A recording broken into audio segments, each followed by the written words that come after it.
There's a stretch of forest in northern Michigan that doesn't appear on trail maps. It isn't hidden, it isn't fenced off, it's just not marked. Hikers who enter it don't vanish immediately. That's the part no one warns you about. They come back.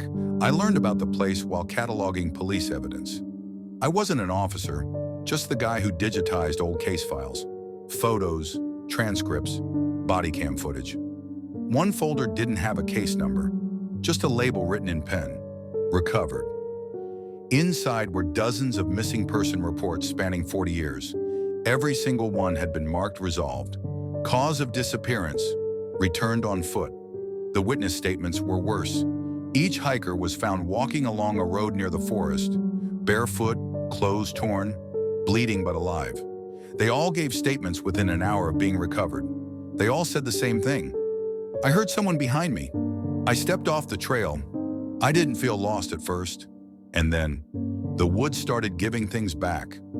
The first thing returned was sound. They described birds calling their names, wind repeating their thoughts out loud, footsteps that matched theirs perfectly, but were always half a second late. One man said the forest learned how fast he walked before it tried to keep pace. The second thing returned was memory. They forgot faces, names, their own voices. One woman begged officers to tell her what language she was speaking because she couldn't recognize it anymore. Something else is remembering for me, she said. I think it's practicing. The third thing returned was time. Watches stopped working. Phones died but still showed notifications arriving. Timestamps drifting backward.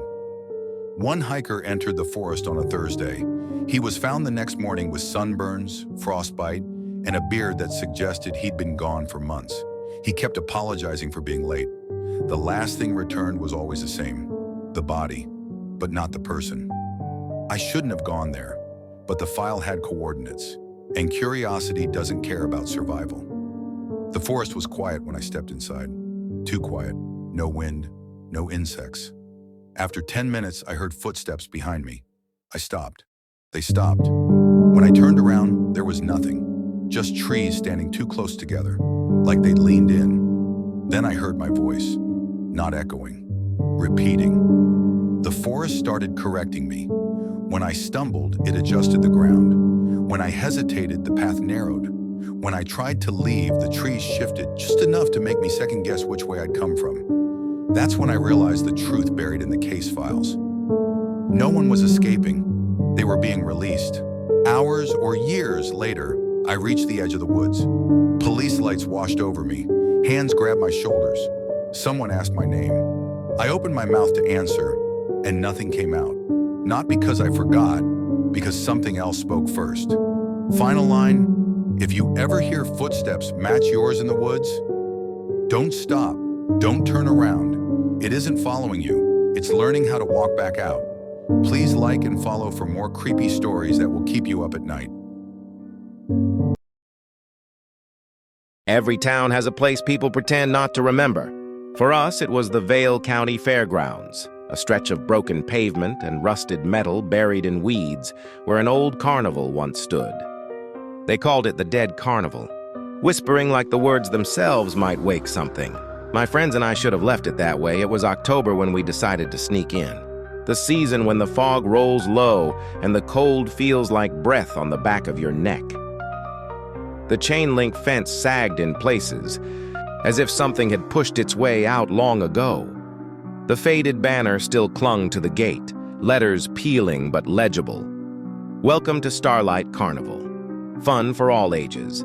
Someone had crossed out fun with dark red paint. Inside, the ride stood frozen in time. The Ferris wheel loomed above us like a broken halo, its cars swaying gently even though there was no wind.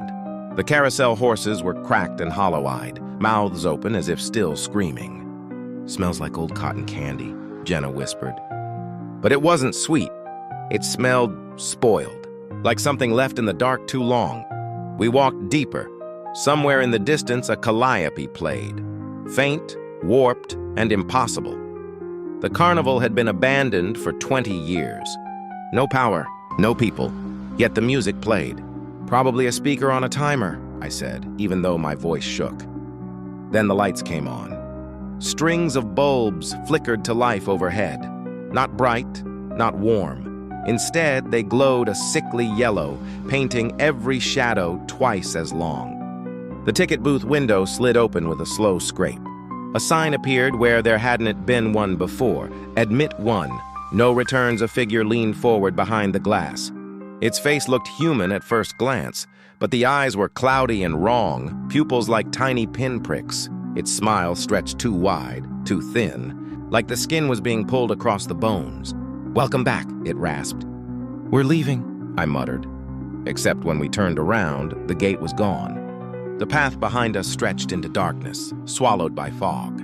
The music grew louder, livelier, as if the carnival itself was waking up after a long sleep. Lights flared across the midway. Games snapped to attention, and something began moving among the shadows. Figures emerged, not people, but performers shaped like the memory of them. A juggler with arms bent at wrong angles, balls floating around hands that never touched them. A ringmaster whose top hat fused with his skull, teeth clicking as he laughed without sound. And clowns, oh God. The clowns, faces painted over rotted flesh, smiles stitched in. Their eyes were empty, but they saw us. Jenna screamed when one of the carousel horses twitched.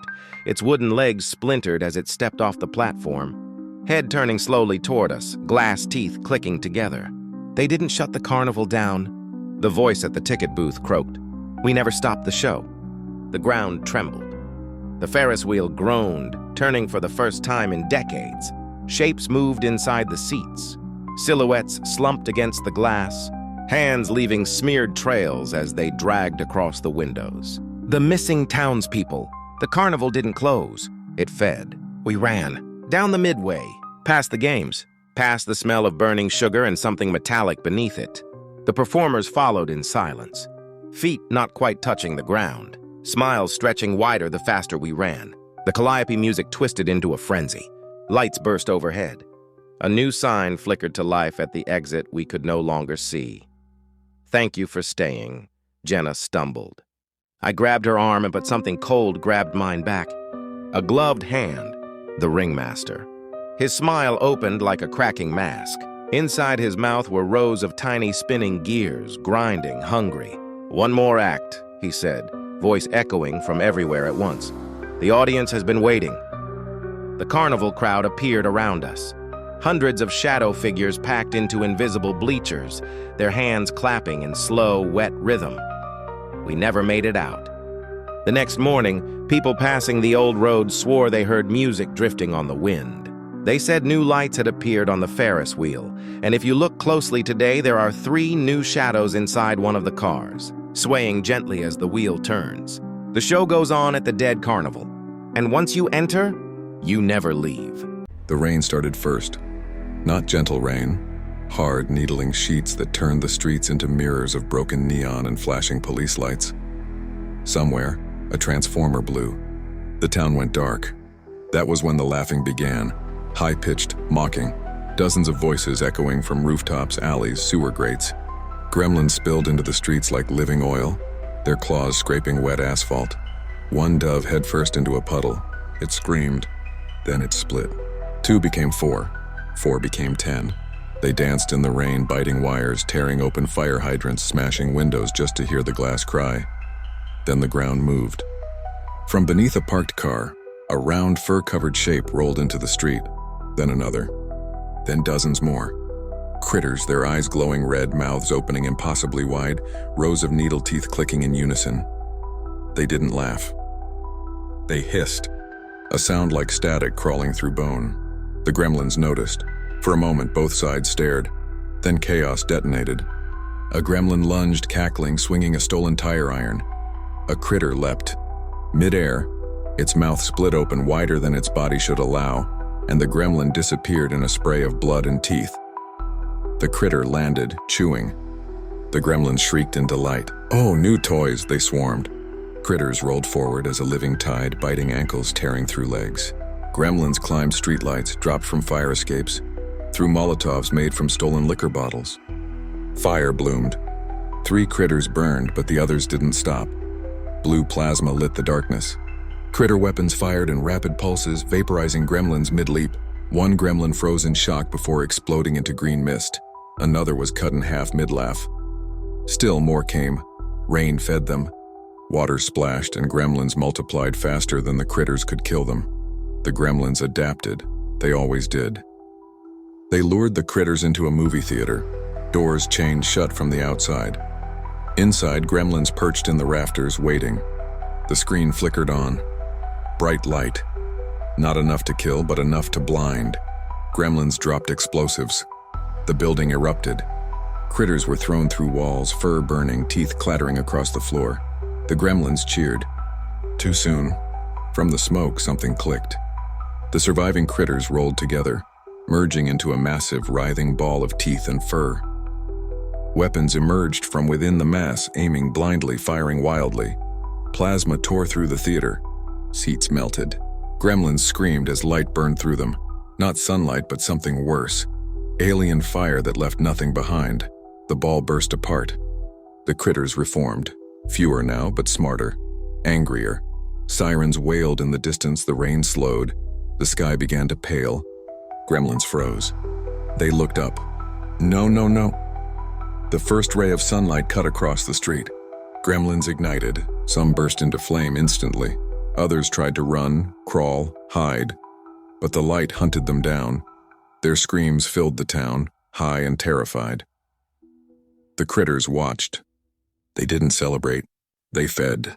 When the sun fully rose, the streets were quiet. Smoke drifted from melted cars and scorched buildings. Green stains washed into storm drains. The critters rolled away, disappearing into shadows full and silent. Above them, the town would rebuild. They always did. But somewhere underground, teeth clicked in the dark, waiting. The baby monitor turned on by itself at 1:12 a.m. Emma woke to the soft hiss of static on the nightstand.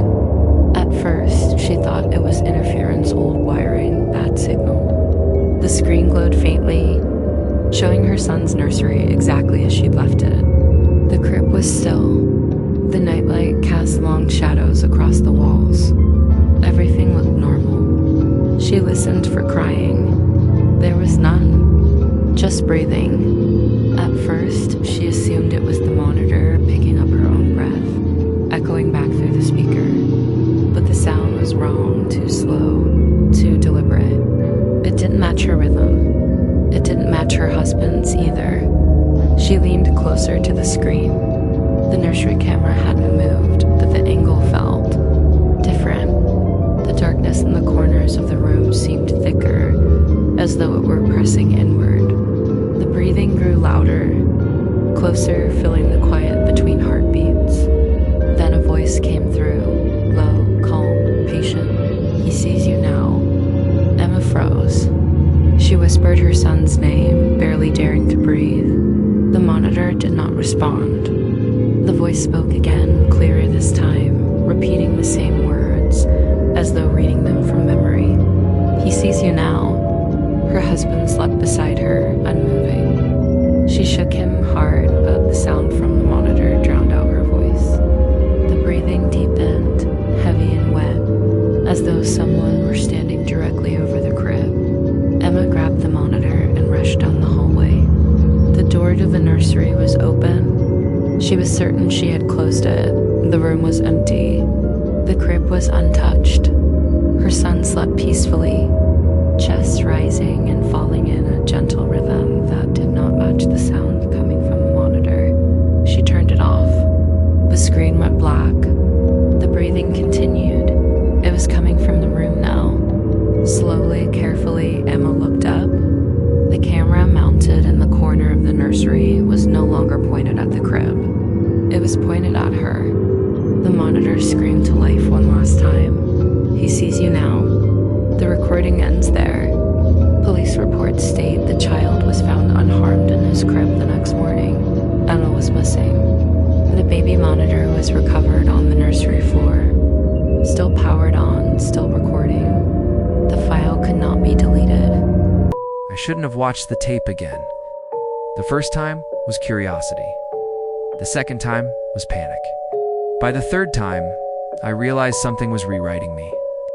Tape 13 no longer showed my house from across the street. It showed my bedroom. The angle was wrong, too high, too close to the ceiling corner. Like the camera had been nailed there. I could see my bed, my dresser, the faint glow of my phone charging on the floor, and I could see myself sleeping.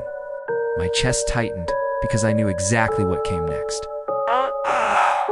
On the tape, my eyes snapped open. Not slowly, not groggily. Wide, alert, smiling. The version of me on the tape sat up and stared directly into the lens. I was still asleep in real life. I reached for the power button, but the TV wouldn't turn off. The remote wouldn't respond. The VCR began to whir louder, chewing the tape like it was hungry. On screen, my tape self crawled off the bed. The way he moved was wrong. His joints bent too far. His neck tilted at an angle that made my own spine ache, just watching it. He stood beneath the camera and whispered, "You're getting heavy." I woke up in my bed, gasping, but I couldn't move. Sleep paralysis, that's what I told myself. That's what people say when their brain refuses to accept reality. The room felt crowded. I could hear breathing that wasn't mine. From the corner of the ceiling came a soft mechanical sound. Click. We're recording. I tried to scream. Nothing came out. Then I saw it. A red light. Embedded in the drywall, camera had never been on the tape. The tape had been on me. My vision flickered just like bad VHS tracking. Lines cut across my sight. Colors bled. My hands looked delayed when I tried to move them, like my body was buffering. Something climbed down from the ceiling. It wore my face, but stretched thin, like skin pulled over a frame that didn't quite fit. Its mouth opened too wide, splitting at the corners, revealing teeth that looked copied instead of grown. "You did great," it said in my voice. "You stayed so still." It leaned close, forehead pressing against mine. I felt a click behind my eyes. Suddenly, I could see the room from above, from the corner, from the camera. I was looking at myself, lying in bed, its glassy, body stiff, mouth slightly open, like a paused frame. The thing crawled into my body. I felt it settle in, felt it test my limbs, felt it blink my eyes for the first time. Then the view snapped back. I could move again. I ran. I fled the apartment. I didn't stop until I was surrounded by people. Light, noise. I thought that would save me. Didn't. Because reflections don't need darkness. Every screen now shows me a half-second late. Mirrors blink when I don't. My phone camera opens on its own and records me sleeping from angles that shouldn't exist. Last night, I found a new VHS on my kitchen table. No label. Already rewound? I don't remember buying a VCR, but it's plugged in now. And when I walk past the TV, I see myself inside it, standing perfectly still. Eyes screaming. If you ever feel watched when no one is there, if your camera light turns on by itself, if your reflection smiles before you do, that means you're almost done recording. And something else is getting ready to live your life in real time. There's a rule in my family that no one ever explained. If you see a shadow where there shouldn't be one, do not acknowledge it. Not by looking at it, not by speaking, not by running. I broke the rule when I was 9. The shadow was standing in the corner of my bedroom, folded wrong, too tall, too thin, stretching up the wall and across the ceiling like it was trying to escape gravity. It didn't move. So I asked, "Dad?" The shadow leaned forward. That's when my father screamed from the hallway. The doctor said it was a stroke. Sudden, no warning. But my dad kept repeating the same sentence until his speech gave out. It knows you can see it. He never entered my room again. We moved out a month later, but the rule followed us. Shadows appeared everywhere after that. Under tables where no light reached. On ceilings at noon, hanging behind doors, trembling slightly like they were breathing. And every time someone noticed one, really noticed, it grew closer the next night. We learned the pattern.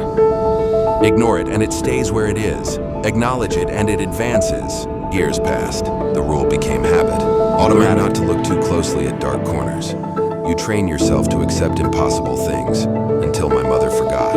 She was washing dishes when she froze, staring at the floor. "There's a shadow under the table," she said softly. "But the lights are on." The shadow twitched. That night I heard footsteps in the hallway, slow, careful, dragging like something heavy was learning how legs worked. I kept my eyes shut. My mom didn't. The next morning her bedroom was empty. No blood, no struggle, just her shadow burned into the wall, stretched and screaming. After that, the shadow started whispering. Not words, instructions. Look, just once.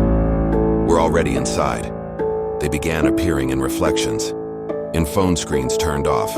In the black glass of windows at night standing right behind me. I learned to walk without checking mirrors. Then one night the power went out.